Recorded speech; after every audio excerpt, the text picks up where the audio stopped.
Hello, everyone, and welcome to another fully live episode of Hacking with Friends.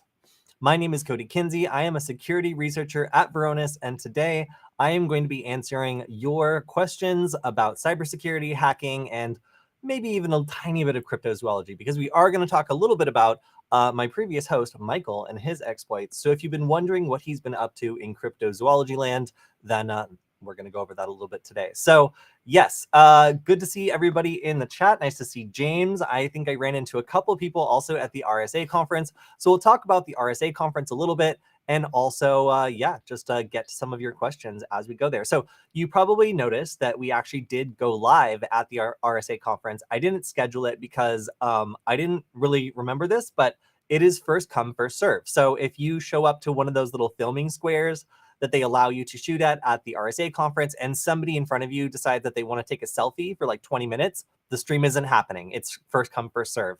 So Killian and I managed to grab a carpet square and do a little live stream at the conference itself, which was amazing because we managed to find one of the only quiet spaces. It was a lot. There was a lot going on. And I also went live on TikTok to just kind of give like an insider view and like kind of go behind the scenes and talk about what it's like to be a journalist or just press at a venue like this. So I've been going to the RSA conference for a super long time.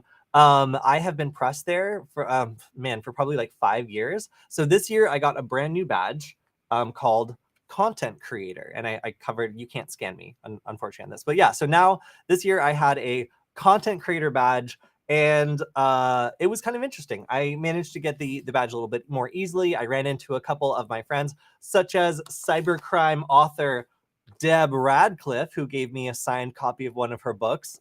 And it was cool because Deb used to be a reporter. I think she was with Sands.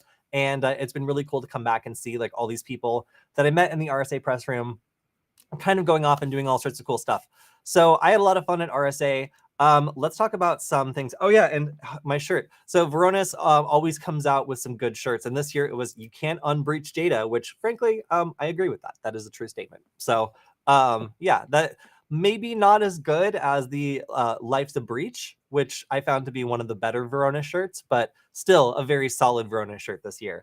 So if you didn't see the Varonis booth, it was super cool. They had like a claw machine that would like come down and like grab prizes and stuff, and like that was fun. It was interesting. And my game was crazy, and I attempted to do it and then found out very quickly that you really need a second person to set it up and break it down and whatever. Let me turn on my screen real quick and you can see. So this was my little game, the way I staged it, and the sheer amount of stuff that you need in order to do this. Okay, I can't make it too much bigger, but I guess I can. Open image, a new tab. It was just, trust me when I say it was a lot. There's just like a lot of cables going in a lot of places, and then this laptop, which I declared dead about a month ago, and then was revived by a local repair shop, was basically in charge of the whole thing and stopped charging. So while I did get the game set up and running, see, evidence, it is set up and running. It was kind of a nightmare. So I didn't do the game on this particular RSA conference. I really, really wanted to, but frankly, it was so stressful, I thought that I was going to die. So yes, also good to see, good to see you, Gerald. Yes, death by glitter. It inhaled a ton of glitter on my friend's birthday, and it ended up, becoming a lot less reliable. And that was the case during the conference. So let's talk about the conference. What did I achieve there, if not, to play this game? Well, one thing that I achieved. Oh wait, my screen's down here. Is I got some stickers from the NSA. Of course, I got Ghidra stickers. And what's funny is I live streamed the moment where I actually like got these stickers and everything. Oh, and I will show on my screen. I put this like TikTok filter on. So as I was like talking to like federal agents and NSA people and like some very friendly people from like Hackeroni, and of course Killian from our booth, it gave them all like adorable cat ears and made them all kawaii. So I hope you guys, anybody who caught the stream, enjoyed that. Because yeah, this was really fun, especially the FBI agents. But you can actually see the moment on the stream where I ended up like taking all of these from the NSA booth, and they were very nice about it, but they were like, hey, don't clear us out. So Ghidra stickers, of course, are really nice. We also, my most prized stickers that I got is the we've seen things. I think you can sort of see it there. It just looks like a horrified dog that's seen too many things. Very good stickers for prizes. So yeah, I have to shout out the NSA. They always have the best stickers. And then we also have this one, Stronger Together. And this one's like, a little bit more of a conversation starter. I put it on the outside of my luggage, so it looks like, if you break into my luggage, then you're making us weaker together. I guess, I don't know. It's either way. It just makes people not maybe mess with my luggage, or maybe mess with it more. Who knows? Um, did those cheap FBI people ever give you some stickers? No, they didn't. Not only did they not have stickers, they kind of just like lost interest in the conversation after a little bit. So shout out to the FBI guy that talked to me for a little bit and then decided to move on. But yeah, the NSA people, per always, were fun and engaging and very cool and had some great questions. So and great stickers. So got to shout out the federal agency that does the most for like getting the word out on people's laptops. At least like the stickers at the NSA were absolutely on point. I also saw like the critical infrastructure whatever security agency like CISA like out and about. Like we've seen a lot of them in the news, especially on Fridays, like doing patches or like releasing tools or other things. So it was kind of cool to see them. Their booth was actually bigger. I think it was like a little bit bigger than the NSA. I'd have to refer to my stream to be 100% sure. But yeah, it was cool to see them. I was impressed per always. But I have some recommendations. So since the NSA is so cool, and because they've been doing all this great branding, they've got the little like cat on it. Why not take it further? If you're gonna have like some cat stuff, why not just replace your entire crest with like a fat cat instead, and then make these for the National Security Agency as their insignia. So I used Bing to like reimagine what the seal of the NSA could be if they really embraced internet culture and just replaced the eagle with just a hugely fat cat. And I think I like it, honestly. It's probably some of my favorite creations this week. So if you agree, then let them know that we would like to see these stickers next year. The National Security Agency deserves to be represented by a huge fat cat with little eagle wings, and then a nice, little star for America. All right, so here's a question. Any good threat intelligence feeds that you follow?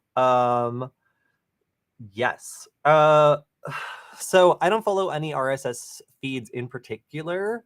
A lot of my stuff I stick to like Twitter for the moment, and actually that's a habit I'm trying to break. I'm trying to like reach out to more sources because unfortunately like Twitter's become a little bit less reliable at like showing me the kind of content that I want to see when it comes to like OSINT and stuff like that. I really like Bellingcat, especially for just like keeping up with like OSINT techniques and investigations that are like kind of the bleeding edge for investigations. So if you're somebody who likes to do OSINT stuff, then Bellingcat has like a lot of really great content around OSINT. So I have to shout them out. Like recently, I've just like noticed how much they've been doing in terms of just community contributions. And yeah, so I would say like their content has been really great. Not exactly an RSS feed, but like on Twitter and all the other places they have their content, that's been pretty good. Stay tuned. I'll have more. I honestly need to look at more places recently. Let's see. Yes. So a la Simply Cyber. Jen Easterly, director of CISA, has rebranded what their public-private sector partnership and services. Yeah, it's kind of cool to see like how active this organization has been in terms of like doing outreach and doing presentations. Like I never, or maybe I just wasn't paying attention, but I hadn't really seen them like doing a lot of stuff at RSA before. Or maybe I just didn't know what they were the year before and I just kind of ignored them. But like at this RSA, I saw them with like a pretty big crowd doing a big presentation. Didn't see stickers, but it did seem to me as though they've kind of like grown up and like they've started like really like doing a lot more outreach, which is really cool. So if you don't know about CISA, then check them out because like, yeah, they definitely have an important mission and they seem to be incredibly active in that recently. So I'm going to keep going through stuff at RSA. Oh wait, sorry, that's something else. This is we had a new potential design for a logo last week that we churned out from Bing AI. I tried to tell it to make the cat's tail be like USB drives, but instead it decided that it should have 3 slender little USB feet and just make a little tick tick tick noise as it like runs around. So people seem to really like this, so I decided to make more. And I tried to get Bing to recreate it, but it kind of made it like a version where like if it was chasing you, this is what it would look like. And also I told it to make a little tap tap noise, and it kind of got it. This is also funny because there was a recent advancement in AI where there's a company that is now able to make text make sense. So if you enjoy the current inability for like image generators to create text, even text as simple as tap tap tap, That is probably coming to an end pretty soon because there have been some recent advancements where, yeah, you can actually generate good-looking text that is legible and doesn't look all squiggly like this. Yeah, let's let's move on from that. All right, so if you didn't catch it originally, my TikTok stream, which is very informal and full of opinions, is here. I uploaded it just so everybody could get a chance to see me, making everyone cute and also talking to the NSA. I thought it was very funny, and if anybody else did too, that's great. But at the very least, you can check out the Verona's booth. Hey, let's do that. So going through. Oh wait, this is the moment that I got the stuff from the NSA booth. See, this is where all the stickers came from. This is their very booth. So that's a real NSA cup with real NSA water in it as well. So as you saw, I got all the good stickers, all the lame ones I left there. But big shout out to the NSA for helping out. That was great, and I appreciate that. Other stuff, other highlights. Of course, the Verona's booth. Like, I was fascinated by this big screen. Check this out. It's actually like little tiny soldered on individual LEDs, but when taken together, it makes this huge screen. And of course, Killian was looking cute as always. And we'll probably see him again on Friday as he returns and kind of, recovers from the big conference. But it was cool. I enjoyed the claw machine. Do I have the claw machine? The claw machine was awesome. Sometimes people would come by when it was off and they just kind of like kick it. And that seemed to satisfy people as well. Just get some of that like technology anger out. But yeah, I had a great time. I went and bothered a bunch of people. I got some free stuff.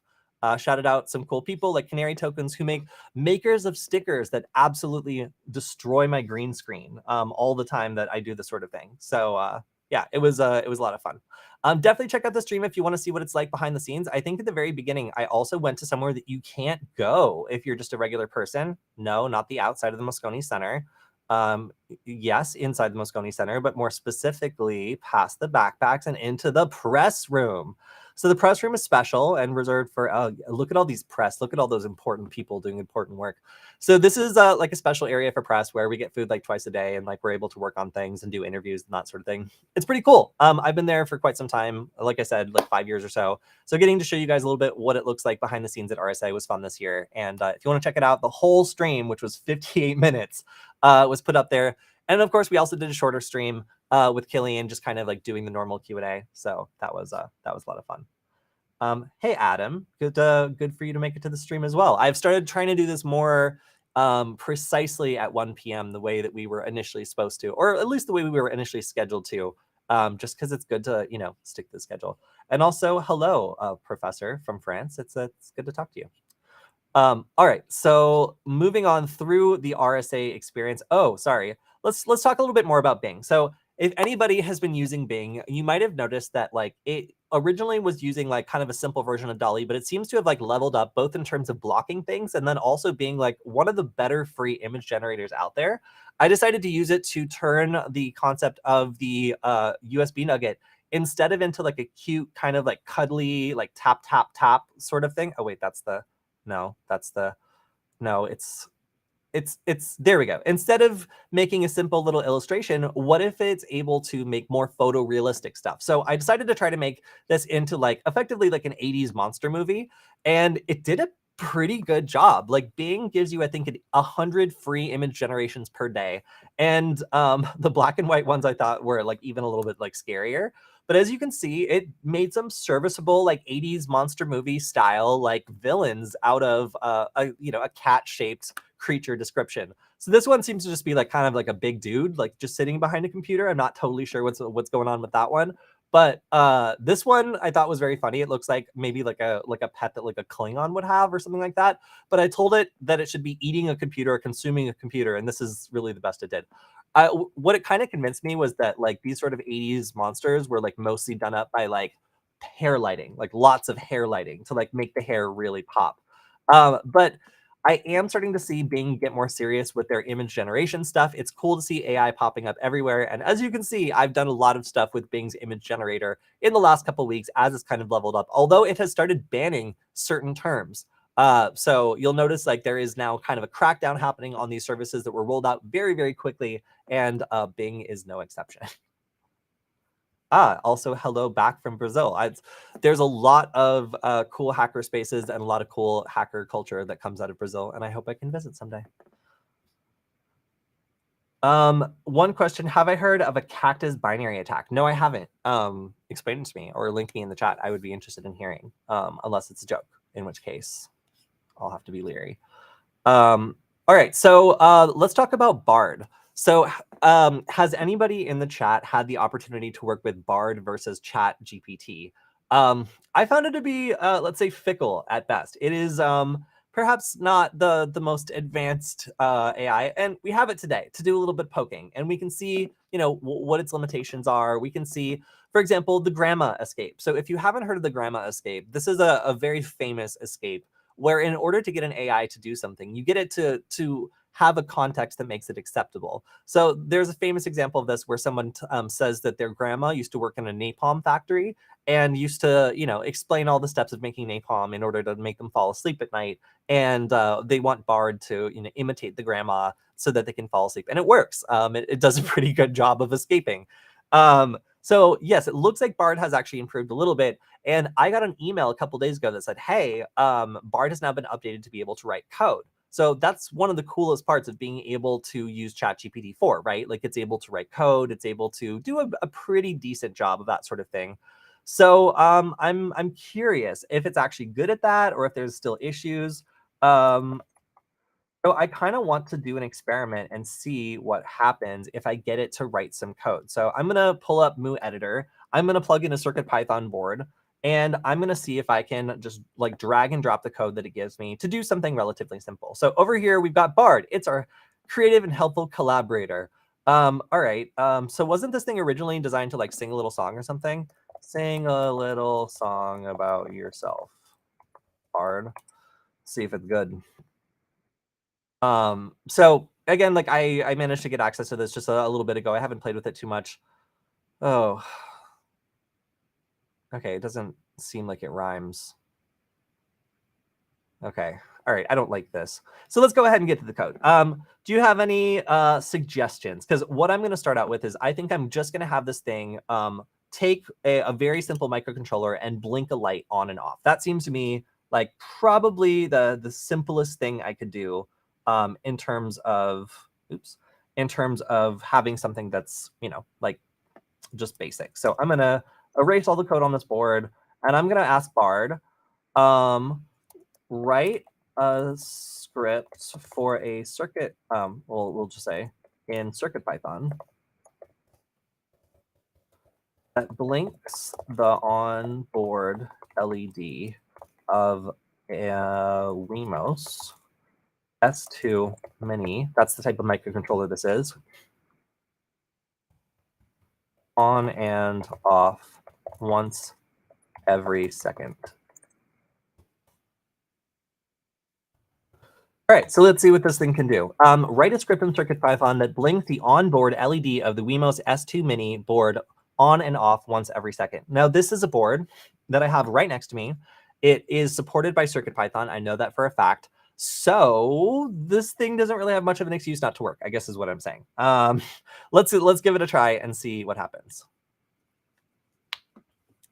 So I happen to know the correct way that it should be addressing this, and board.led is in fact the correct thing to do. So that actually looks fine. So it's going to say, all right, it imports time and board modules. Time provides timing function, LED. All right, so it's going to select the variable that assigns it to the onboard LED. That looks correct. The next line creates an infinite loop. So this is like kind of specific to the board model in that I've seen versions of this that are wrong. So, okay, another thing that's cool about Bard is you can view other draft versions and see if there's one that's actually correct. So this one seems to be correct, but let's see what the other versions look like. Whoa, this one's totally different. This looks wrong. I mean, it might be right. I would have to look at the schematic to like determine whether or not it was addressing the correct pin here.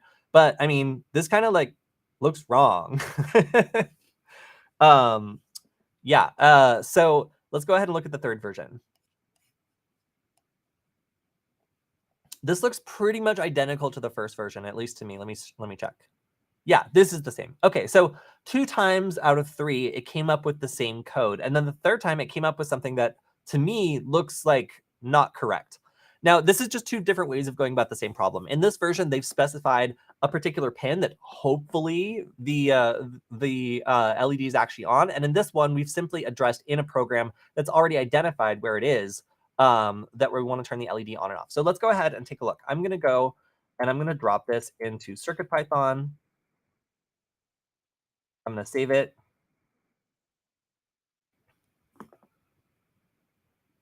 And then I'm going to look at the serial terminal. And so far, I've got a light, but it's not really blinking. It's kind of blinking. It's kind of blinking randomly. Okay, let's make it add output. This is good, but add serial output for when the light goes on or off. I don't know if it's working or not working. It kind of seems like it's not working. But let's take a look. All right. It says Python. I hope it knows that this is CircuitPython. So at least it didn't error out. One problem that ChatGPT-4 has pretty often is it will actually, it will actually like invent libraries that don't exist. In this case, the serial library doesn't exist. No module called serial. So that's interesting. Let's take a look at other drafts and see if. All right.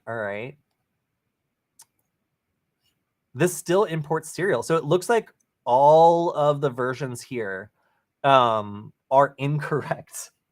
So, all right. So that doesn't say many good things about Bard, but let's see if it can recover. So I'm going to just go ahead and paste. There is an error. Oh, it didn't paste it. Okay. Let me try copying again. I'll have to manually enter it. No module named serial. Oh. Gross, it wants me.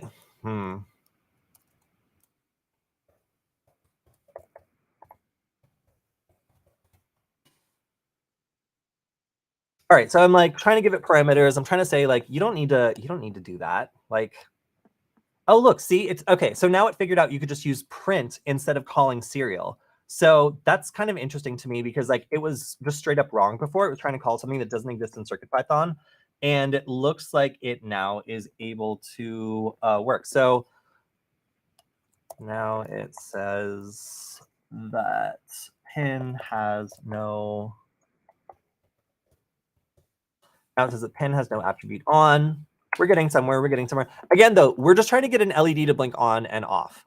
That's not necessarily good that already we're having problems with this. So earlier I was thinking, hey, wouldn't this be cool to like maybe have like just a very basic thing pop up that connects to the internet and allows you to type some code in natural language and then like, sends it to Bard and then gets it back. I don't think that that's going to happen anytime soon.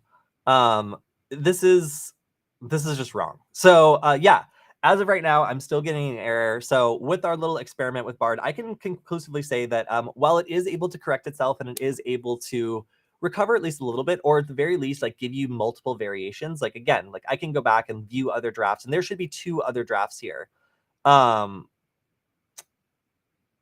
Value property instead. Yeah, this looks wrong too. Yeah, all the answers here appear to be wrong.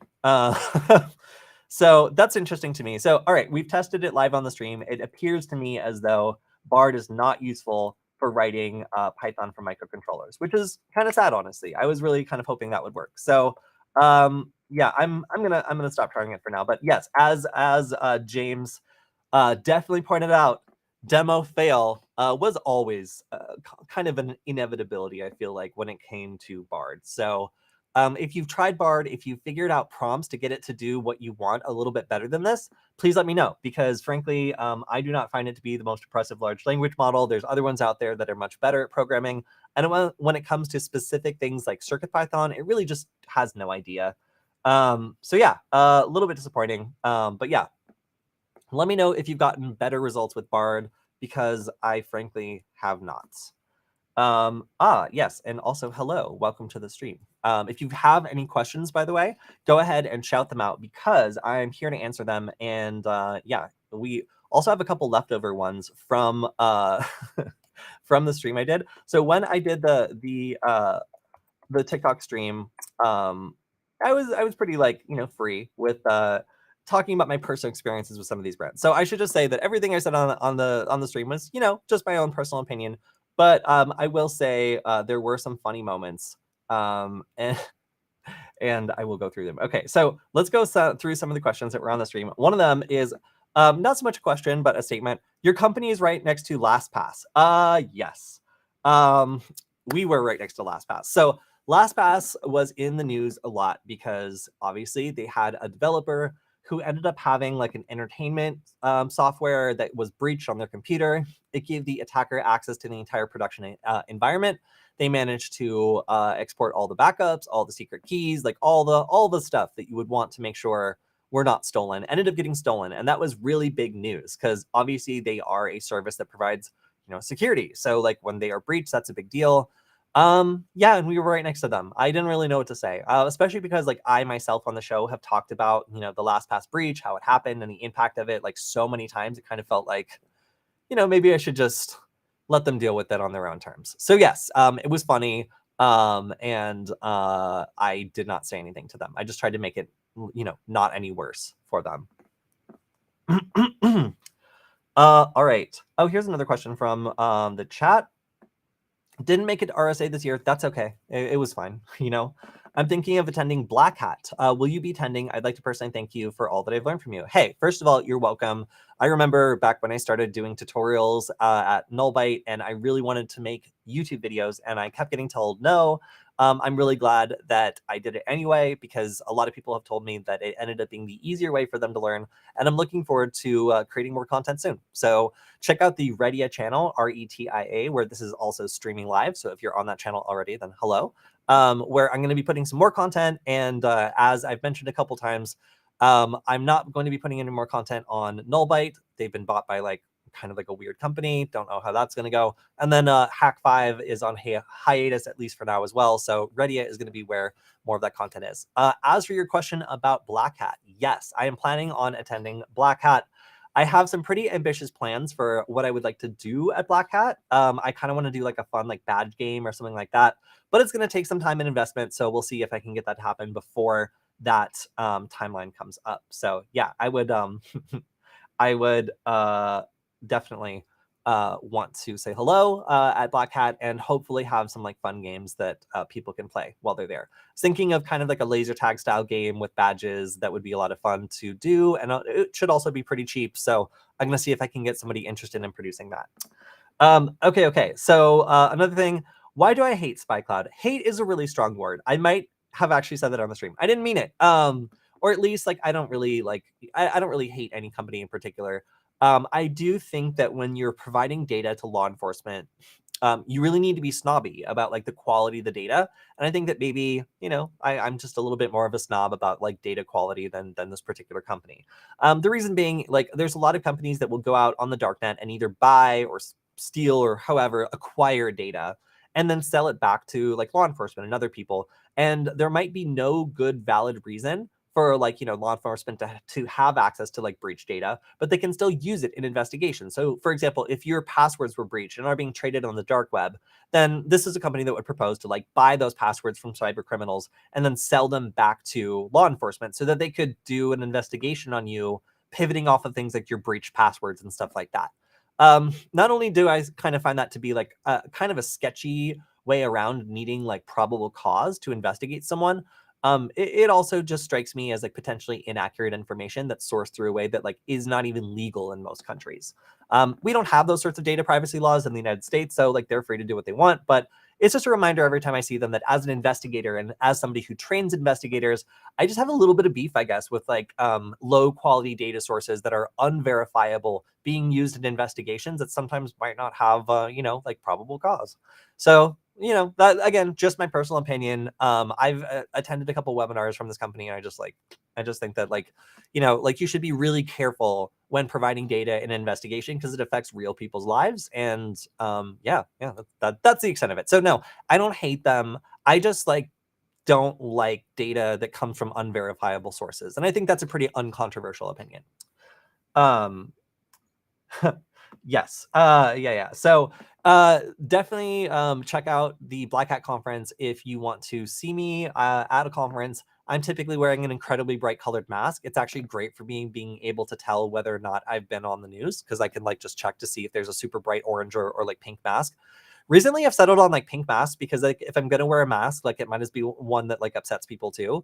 I don't know why, but the pink mask in particular, I just like it. It's a good look on me. So if you see someone with a pink mask at a conference, it's probably me. At least if it's Black Hat or if it is DEF CON, because I should be going to both those conferences and I'm looking forward to them very much.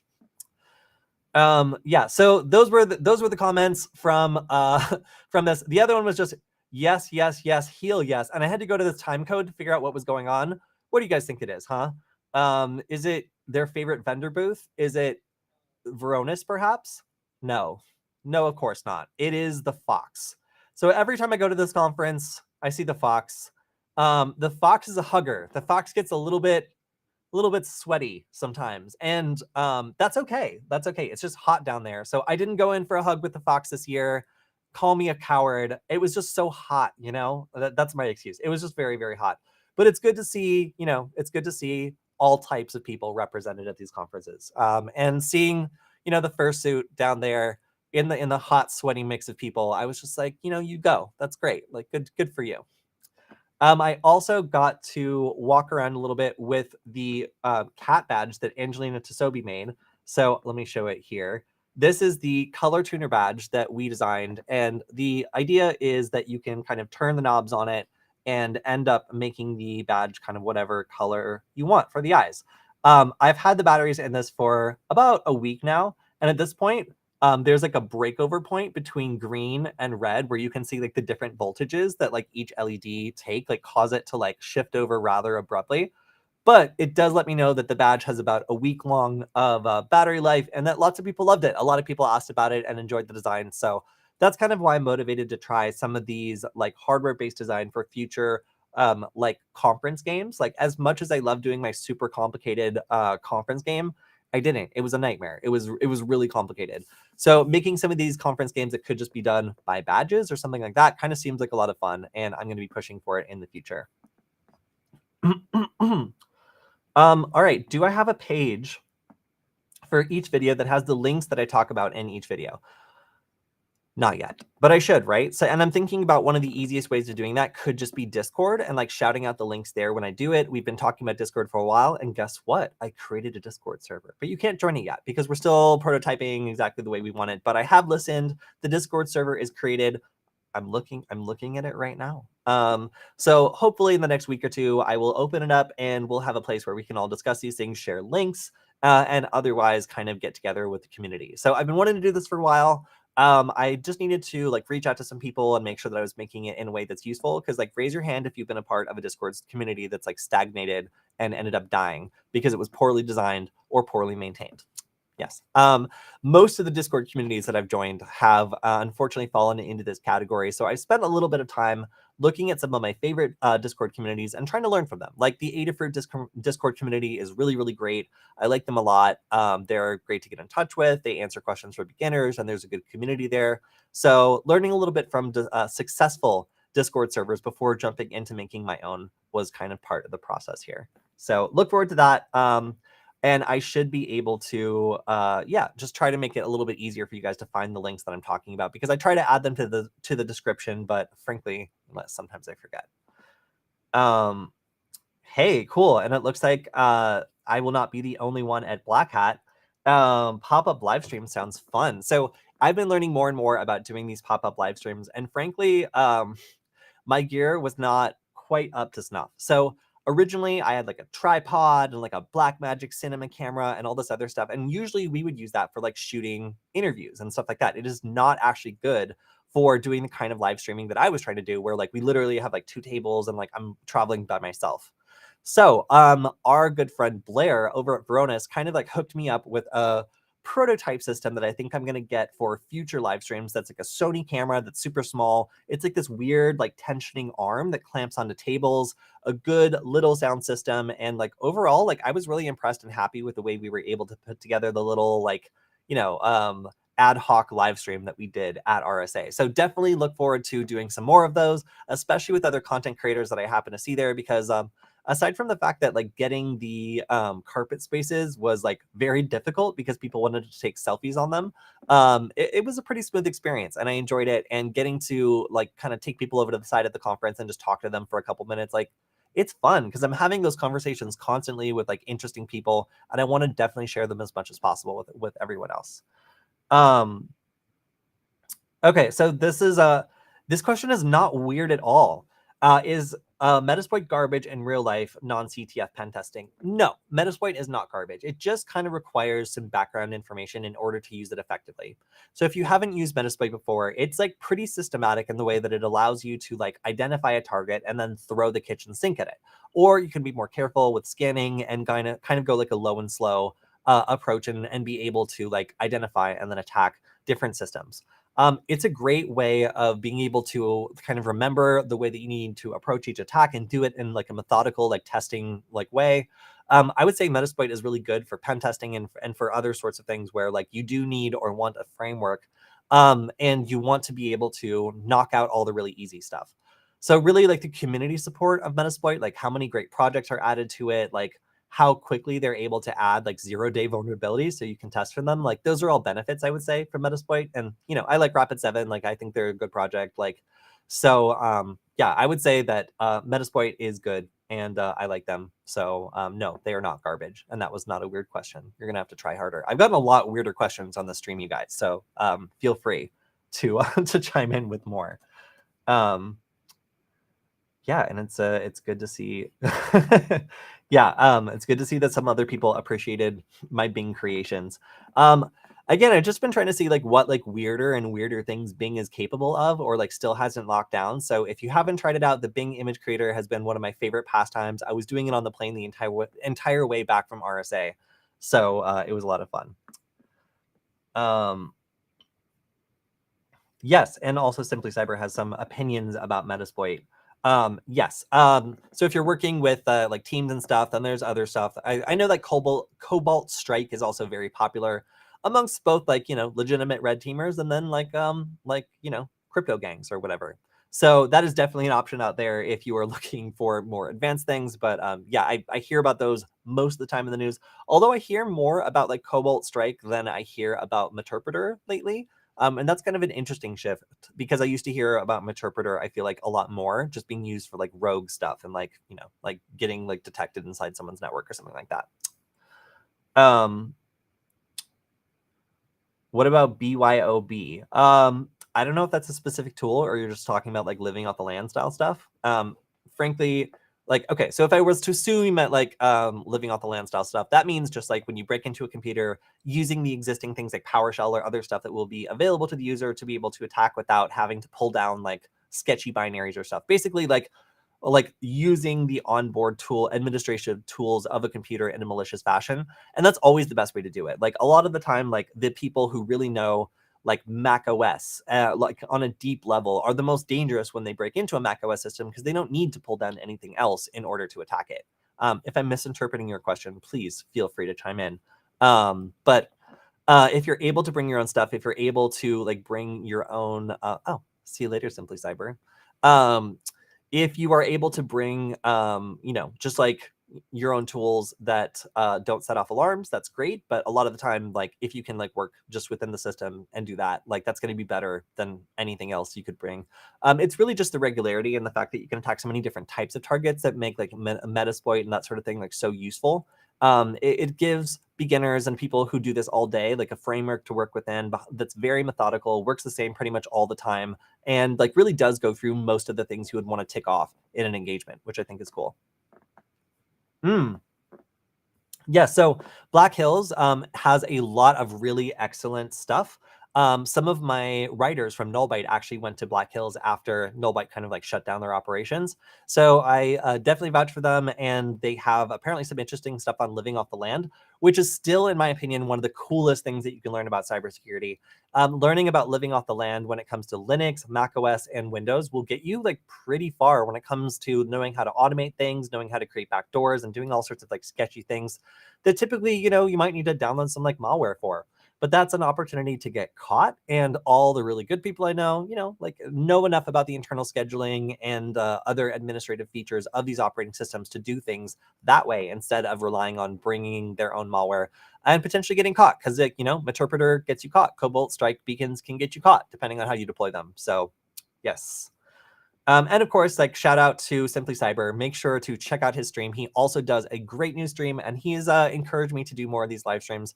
In fact, he's directly responsible for me deciding to do that Kawhi TikTok stream on RSA behind the scenes. So thank you very much to him.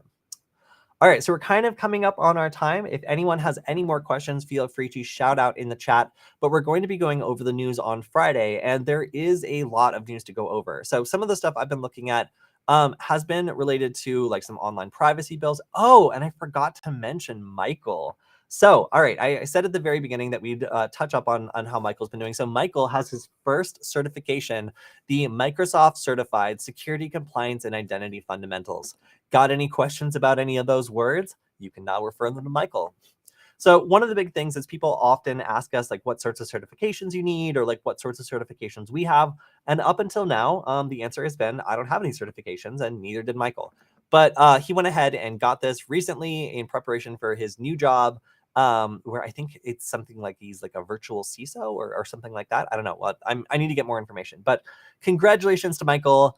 Shout out to him for getting his security compliance and identity fundamentals his very first degree. He's a little degree baby, and now he's taken his first step. So if anybody else knows like interesting certifications worth checking out, I want to cover more of them because frankly, it's one of the things we haven't really covered that often, but it is really cool.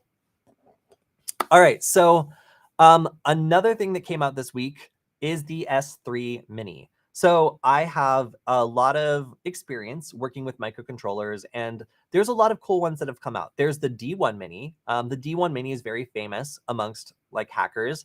It is something that is cheap. It's easy to use. It costs like maybe like $2 or so when you get them on AliExpress.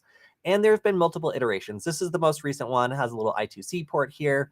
It's a nice little microcontroller. Now, it's based on the ESP8266, and that's fine. But there are some limitations here. Like it doesn't do native USB. Like there's other things it doesn't quite do. It doesn't have Bluetooth, like whatever. Like it's still fine for what it is, but there have been upgrades. So one of the upgrades is the S2 Mini. Now the S2 Mini is based on the ESP32S2, and it has native USB, it has Wi-Fi, it has a ton of stuff that's really, really interesting for people who are interested in hacking. So it can kind of act like, I don't know, like a Wi-Fi connected USB rubber ducky or something like that, and pretend to be a keyboard or a mouse. And really, that's pretty powerful. That's pretty cool. But it doesn't have Bluetooth. So if you're looking for all the features that I'm looking for in a microcontroller, you're looking for native USB, so it can pop up as a USB drive and emulate a keyboard and all that good stuff. You want Wi-Fi, so it can do Wi-Fi scanning and stuff like that. And then like Bluetooth isn't that bad either, because it means you can make like mobile applications that connect over Bluetooth, so you can use a phone easily to control it remotely. Now that sounds really cool. So is there something that has Bluetooth as well? Well, as of yesterday, at least as far as I saw, yes, there is. So the S3 Mini uses the ESP32S3. The previous one was the ESP32S2. And this one has it all. Native USB, Bluetooth, Wi-Fi, everything. So as a hacker, I am extremely interested in this board. As you can see, all the GPIO looks really cool, and it is compatible with the same footprint as the D1 Mini. So what does that mean? Well, for me, it means that my nugget creation is compatible. So I can just slap one of these on the current design and it should work just the same. The only difference being it should now have the ability to do Bluetooth as well. And that is truly cool. So we can see there's 4 megabytes of flash, 2 megabytes of PS RAM, 27 IO pins, 1 RGB LED. That's kind of cool. I think this one just has like a blue one that goes on and off. And then really cool things like UART, USB, OTG, SPI, I2C. So for hardware people, that's really cool. And currently it's compatible with MicroPython, Arduino, and Espressif IDF, but I suspect it will be supported by CircuitPython very soon as well. So a lot of boards on Adafruit are now featuring the ESP32S3. I've got a couple of them and I've been testing them and they're pretty easy to work with. I like them so far. So this potential upgrade has me really excited. I bought a bunch of them and I think they're going to be here on like the 15th or something like that. So relatively soon, I'm going to be testing out these new boards. And again, I'm really excited about that. Imagine being able to have something that does Wi-Fi and USB, but also can be controlled over Bluetooth. So you can make an application that's native and runs really well. And yeah, it all sounds really, really cool and really fun. So if you're a microcontroller nerd, you can find these now. I think that they cost like $5 each. So a little bit pricey considering I can get these S2 minis for like $3 or something in that range. And then these D1 minis cost like maybe $2. So an interesting upgrade. And if anybody's keeping the score, there's also this C3 mini. So I don't care about this board. It's supposed to be like a direct upgrade from the D1 Mini, but it can't do any of the bad stuff that the D1 Mini does. It has Bluetooth, but it doesn't have native USB. So it can't pretend to be a keyboard. It can't pretend to be a mouse. It can't pop up as like native USB and drag and drop files. And that means, in my opinion, it kind of sucks a little bit. It does have a RISC-V single core CPU. So if you're into RISC-V stuff, it's pretty cool. I have to admit that. And it is compatible with MicroPython, Arduino, CircuitPython, and Espressif IDF. I guess that CircuitPython a lot like connects over Bluetooth and lets you flash it that way, which honestly is kind of cool. I just haven't played with it very much. So in total, there's actually 4 different types of microcontrollers that can be flashed on to the Nugget board, which is really awesome. And like, I'm excited about it. I haven't really found a use case for this one, but this brand new S3 Mini is really exciting to me. Because it's compatible with so many of these different shields. And you can see that there are these shields that are all along the same pinout. So if I want to do this little tricolor e-paper, if I want to try out all sorts of stuff, there's things I can put on top of it. Barometric pressure, ambient light sensors, passive infrared, so it can detect when things are moving. So if I wanted to take one of these shields and just pop it on top of the S3 Mini, the S2 Mini, it just works. So for prototyping, all that kind of stuff, like I just find this to be so cool that you're able to pop these things on top of an existing microcontroller and make them more useful. So for creating like a microcontroller sandwich that has like Bluetooth, Wi-Fi, and then does something like, infrared control or motor control or relay control. That's as easy as just kind of plugging these like Lego pieces into each other. And I'm really excited about it. So look forward to more content around maybe doing Bluetooth with microcontrollers, because that's a new feature that's coming down the pipeline that I'm frankly stoked about. All right, Flipper question. So I've been doing some Flipper stuff. The question is, have you captured Wi-Fi handshakes on the Flipper with the dev board or the ESP32? No, I haven't yet. And I haven't really seen any guides on doing it. I'm actively looking for this because I do have the ESP32S2 dev board for the Flipper. And I was really hoping it would be able to do some like cool Wi-Fi stuff. And it isn't at the time. At the moment, it is a debugging board or like something where you can like, I don't know, like figure out problems via it. It doesn't seem to be targeted towards adding new features to the Flipper that focus on Wi-Fi. So I was under a little bit of a misconception when I ordered it, and I'm still trying to figure out if it will be added later. So if you've seen something about like capturing handshakes with that add-on board, I would love to see it, because I currently haven't been able to, and I didn't know that anything else had been made for that add-on board. So if you hadn't seen, originally the Flipper was shipping potentially, if you wanted, with an add-on board that allowed you to do like Wi-Fi debugging. Unfortunately, I don't care about Wi-Fi debugging, so it's not that interesting to me. Okay. So do you, yeah, so James mentioned we could potentially do a do-it-yourself Wi-Fi cactus using these little microcontrollers. Yeah, and the fact that they can do Bluetooth also means that you could potentially like link them together with Bluetooth or address them via Bluetooth. So, yeah, a lot of really interesting applications for these new little board. I'm very interested in seeing them. Yeah, so one of the things I had heard for Flipper Zero was that there was the Marauder available. So the Marauder is a project that basically links an ESP8266 and an ESP32 together and uses each one of their unique strengths to try to do more cool Wi-Fi hacking things. So the ESP32, which you can see an example of right, oh, well, I guess that's one of them. you can sort of see an example of right there, is a board that has the ability to do things like capture Wi-Fi handshakes and do other like interesting things, but it can't do Wi-Fi attacks. The ESP8266 can do Wi-Fi attacks. So you really need both of them in order to do most of what somebody would want to do with Wi-Fi hacking. The Marauder combines them in a really interesting way. And I believe that, yes, there are some add-ons for the Flipper, which look a little bit crazy, I have to admit, but they do seem to work, that allow you to have the Marauder's functionality on the Flipper and basically run it as an app. I really like this app-based kind of way of adding on to the Flipper. I think it's super cool that people from the community can like make something that does a thing and then add it as an application, and then have like a hardware add-on that supports it. So I don't have the, or at least I haven't seen it in a minute, but I'm actually going to try to like look it up and see if I can find it. Flipper Marauder add-on. But yeah, it would be cool to test it out because I would like to attempt to see if it's as easy as it appears. Yeah, so okay, I'm going to turn this back on. As you can see, this is the project page for the Marauder. There's a Discord server, have a dev board, et cetera, et cetera. All right, so this is the add-on. It seems to plug directly into the Flipper.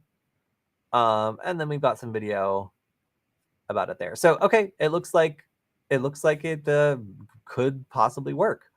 Can use via command line supplement, UR bridge, PC laptop. So it kind of seems like basically what's happening here is we have like, like a standalone system that has an interface that can plug into the Flipper. So it's not, I mean, it's kind of arguable as to whether or not we are getting the Flipper to do this. It's basically the Wi-Fi Marauder providing a text interface, and then the Flipper just acting as like a way of interacting with that interface.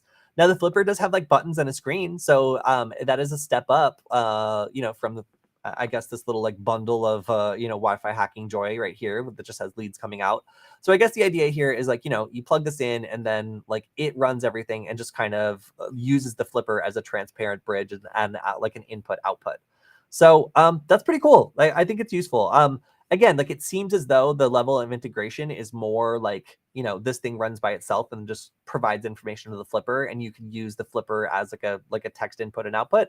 But yeah, still on a technical level, it does appear to support capturing Wi-Fi networks. And when I said it looks a little crazy, this is exactly what I meant. So yeah, very, very cool. Yes, and Talking Sasquatch does appear to be the person who has video on catching handshakes. Sasquatch is a huge local celebrity in my area. You see it virtually everywhere you go. So I will pay attention to any video by Talking Sasquatch, if only because I feel patriotic. Oh yeah, look, there we go. So I'm going to take a look at this, and maybe I can cover this next week because I do have the Wi-Fi like dev board, but I don't have the Marauder. So I'm interested. We'll take a look and see. I don't think I have a time to do like this one. Like this looks, as I said, a little crazy, and like I could get something wrong. But if there is a way that I can just use the existing development board that was sold with it, I'm super interested. So thank you for bringing that up. All right, here's another question. What is Sigsploit? There are very few videos on it, and which are not too detailed. Heard that it can tap SMS and calls within 100 meters with hacker phone. So I don't have access to a lot of the equipment you would need to pull these sorts of attacks off, which is why I feel like I might not be the best person to ask. I would like to. Somebody else asked about like SIM swapping attacks recently, or not SIM swapping, about making like a fake cell tower and being able to like seize the connections of nearby devices. I don't know a lot about that. I'm very interested in learning. However, it requires sometimes some like specialized equipment, and I do not have that myself. So I will have to look on it. All right. Another question. I think on the ESP3, you can make a hotspot. So I do think it's possible to do a portable handshake grabber. I think ESP32, probably what you mean. So yeah, all right, on a technical level, the difference between the ESP32 and the ESP8266 is that the ESP8266 clips packets as they come in. So it basically can only see the header, and it's not able to like look at other information that you would need to do a handshake. So it's just like out the window. The ESP32S2 in theory can look at the entirety of packets, and that allows you to do things like potentially grabbing a handshake. I wouldn't want to try cracking it on an ESP32S2, but it does seem to me like you should be able to do that. Have I gotten good results with this? No, I have not. I have not been able to like grab a Wi-Fi handshake successfully and crack it on the ESP32S2. I tried to do a video on it multiple times on Nullbyte and it just would not work. So be cautious if you are expecting this to work. While it does appear as though some people have managed to get it working pretty well, like in the Marauder project, for example, I do find it to be troublesome and does not work all the time. Then again, I need to look into it a little bit more because microcontrollers are definitely my thing. So I should have a better answer on this. All right, another question about microcontrollers. Is it worth it to know microcontrollers and MicroPython in hacking? I bought a Raspberry Pi Pico, so I will try to make some maybe deauthor. So you can't make a deauthor with the Raspberry Pi Pico because it will not allow you to send arbitrary Wi-Fi packets. You can make one with an ESP8266 because it will. So you can make a template and send like whatever kind of packets you want.